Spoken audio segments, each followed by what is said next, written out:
A fantastic year for us. 140 years since the Football Association of Wales was first founded, and here we are 140 years later, 2016, celebrating that fact, of course, and what better way of doing it than in the European Championships. Here, Bordeaux, Wales will take on Slovakia in our first game, June the 11th. Can't wait. But what an exciting year, very proud history, and even more exciting future. What are we going to do with the situation we found ourselves in, the situation we worked so hard to get into?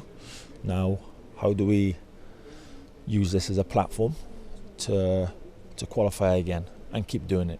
There's a hell of a lot of work for us to do, and we've got to keep pushing, keep working hard on and off the pitch to make sure that this is not a one-off experience. The Welsh public, hopefully they'll get used to us producing the goods and getting used to planning to come to major tournaments like this one.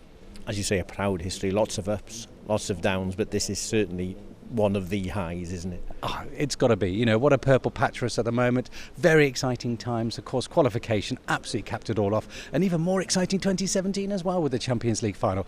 What a way to celebrate our history. Very proud moments for us. But hey, let's not just stop there. We've got to keep building. We've got to keep moving. And of course, we've got to keep going upwards. So yeah, let's talk about qualification even for the World Cup 2020, all those future events. Of course, it's very important to recognise our proud history, 140 years. But let's also celebrate, hopefully, what will be a fantastic future.